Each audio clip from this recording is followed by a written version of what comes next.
ఆదిలాబాద్ జిల్లా వార్తల విషయానికి వస్తే ఎరువుల కోసం రైతులు జిల్లా వ్యాప్తంగా కూడా పడరాని పాటలు పడుతున్నారు. బోత్ నియోజకవర్గంలోని బోత్ మండల కేంద్రంతో పాటు బజారత్నూర్ మండల కేంద్రంలో ఎరువుల కోసము రైతులు క్యూ లైన్లో బారులు తీరి నిల్చున్నారు.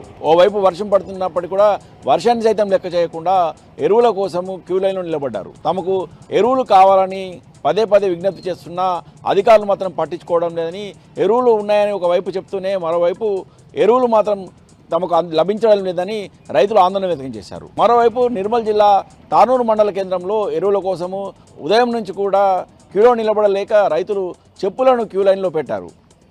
అలాగే బైన్సా పట్టణంలో కూడా ఎరువుల కోసము రైతులు బారులు తిరిగి కనిపించారు. ఇప్పటికైనా ప్రభుత్వం వెంటనే స్పందించి రైతులకు ఎరువులను అందుబాటులో ఉంచాలని డిమాండ్ చేశారు. ఇక నిర్మల్ జిల్లా వార్తల విషయానికి వస్తే ఈ నెల 12వ తేదీన ఖానాపూర్ నియోజకవర్గ కేంద్రంలో ఏర్పాటు చేసిన మెగా జాబ్ మేళాలను సద్వినియోగం చేసుకోవాలని బీఆర్ఎస్ పార్టీ ఖానాపూర్ నియోజకవర్గం ఇన్ఛార్జి బుక్యా జాన్సన్ నాయక్ పిలుపునిచ్చారు. ఈ మెగా జాబ్ మేళాకు సంబంధించి వాల్ పోస్టర్లను విడుదల చేశారు. ఈ సందర్భంగా బుక్యా జాన్సన్ నాయక్ మాట్లాడుతూ దాదాపు 60కి పైగా ఎంఎన్సీ కంపెనీలు ఈ మెగా జాబ్ మేళాలో పాల్గొంటున్నాయని, చదువుకున్న యువకులు ఈ మేళాను సద్వినియోగం చేసుకొని ఉద్యోగాలు సాధించాలని పిలుపునిచ్చారు.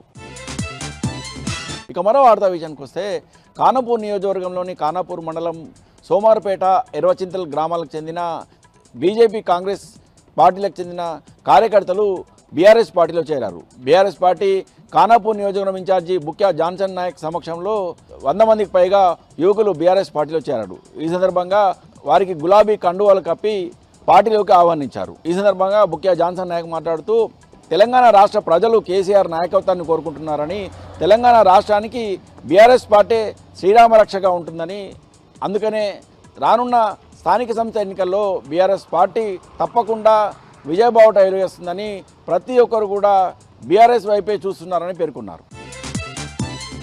ఇక మన వార్త విషయానికి వస్తే బాసర పుణ్యక్షేత్రంలో గురు పూర్ణిమ వేడుకలు వైభవంగా కొనసాగుతున్నాయి. గత 3 రోజులుగా గురు పూర్ణిమకు సంబంధించిన వేడుకలు సరస్వతి ఆలయంలో కొనసాగుతున్నాయి. ఈ సందర్భంగా గత 3 రోజులు కూడా ప్రత్యేక పూజా కార్యక్రమాలు నిర్వహిస్తున్నారు.